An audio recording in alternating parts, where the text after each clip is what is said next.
मैं बाइक लेके नदी पार करके पहुंच गया था सुंदरबन की एक विलेज पे जिसकी नाम है पूरब चिंतामणिपुर।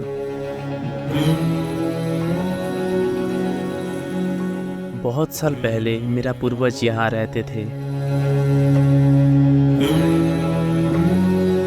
यहाँ पहुँचने का मेन मोटिव अपने पूर्वज का विलेज देखना था।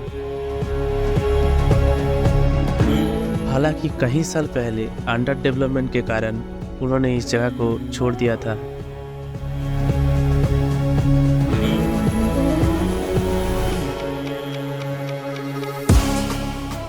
कुछ दिनों तक मैंने इस गांव में घूमा और ऑब्जर्व किया यहाँ की लोगों की लाइफस्टाइल,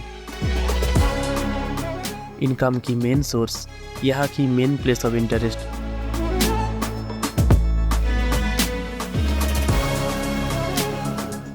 इस सीरीज के साथ अच्छे से कनेक्ट होने के लिए please watch the previous episode.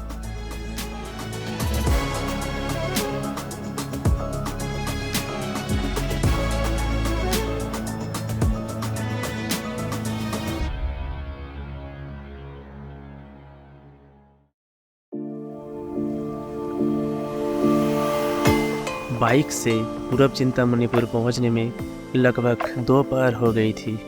कुछ ही देर में सूरज डूबने वाला है।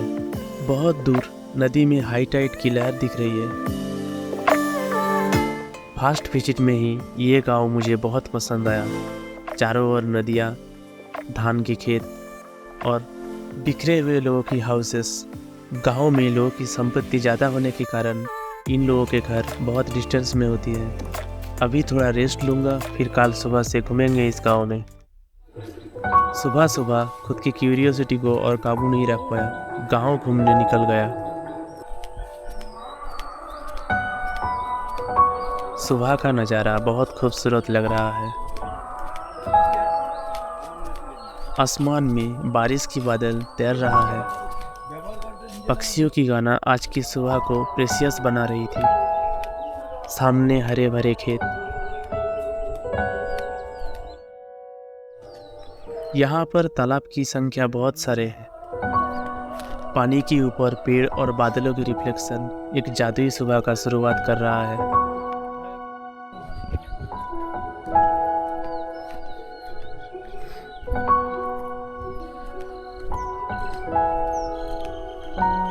यहाँ के लोगों की main source of income agriculture के अलावा फिशरीज के ऊपर डिपेंडेंट है। सुबह सुबह लोग अपने काम में बिजी हैं। गांव में एक चीज़ बहुत अच्छा लगता है, यहाँ पर सुबह शुरू होता है 4 बजे और शहरों में सुबह शुरू होता है 8 बजे। फिशरीज के लिए बहुत सारे जगह बंजर छोड़ दी गई है। लगता है अभी फिशरीज का सीजन नहीं है।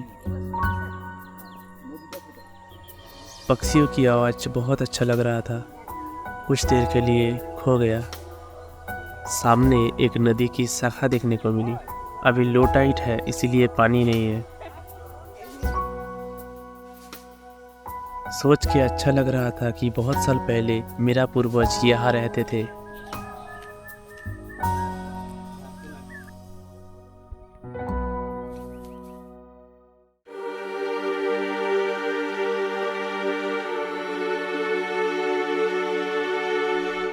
यहाँ पर एक मंदिर है।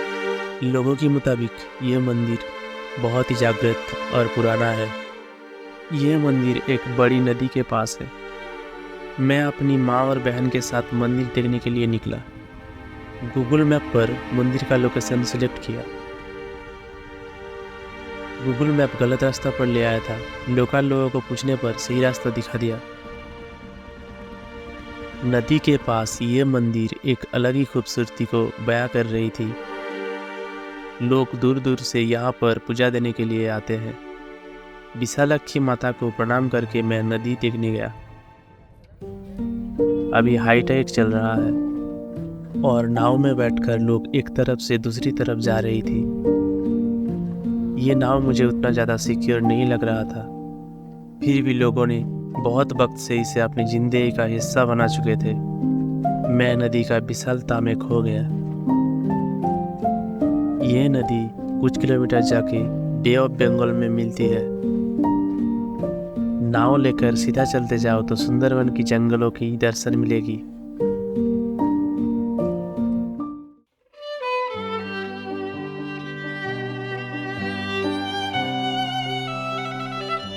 इस गांव में आने से पहले मुझे एक ब्रिज दिखी थी। अगर वो ब्रिज ना होता तो मुझे अपनी बाइक नाव से पार करनी होती। मैं निकल पड़ा उस ब्रिज को फिर से देखने। ये ब्रिज का नाम है बोलेर बाजार मिदोंगो सेतु। पहले बताया था यहाँ की हर जगह चारों तरफ से नदियों से घिरी हुई है। एक जगह से दूसरी जगह जाने के लिए नाव की मदद लेनी पड़ती है। वेस्ट बंगाल गवर्नमेंट की तरफ से सुंदरबन डेवलपमेंट में ये ब्रिज एक महत्वपूर्ण भूमिका निभाता है। 2013 और 2014 आर्थिक वर्ष में ये ब्रिज डेवलप किया गया था। गवर्नमेंट डेटा के अनुसार सुंदरबन में ऐसी 5 और ब्रिज है। ये दक्षिण 24 परगना के अंतर्गत है। पूरा सुंदरबन की कुछ ही हिस्सा इंडिया में है, बाकी का हिस्सा ज़्यादातर बांग्लादेश में है। बहुत साल पहले ये सब जगह इतना अंडर डेवलपमेंट में था कि लोग अपने घर छोड़ के पास की मिदनापुर जिला में जाकर रहने लगे। लेकिन अभी ब्रिज बनने के कारण ये जगह की कनेक्टिविटी अच्छी हुई है। अभी हाई टाइड चल रहा है और नाव नदी में फुल पावर में दौड़ रही है।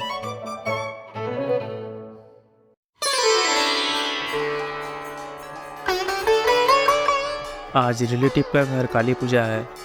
पूरा गांव पूजा की आवाज़ गूंज रही है। गांव में पूजा पर्वन की एक अलग ही इम्पोर्टेंस है। सारे गांव वालों मिलके एक साथ खुद को भगवान की पाव में समर्पित करती है। इस पवित्र जगह में मुझे एक अलग ही शांति का अनुभव हुआ।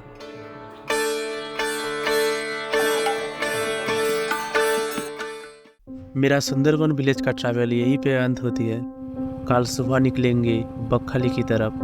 अगले एपिसोड में आपको लेके चलेंगे Henry island, Bakkhali sea beach, Mousuni island और भगवतपुर क्रोकोडाइल प्रोजेक्ट। साथ जुड़ने के लिए please subscribe the channel and press the notification bell icon. Thanks.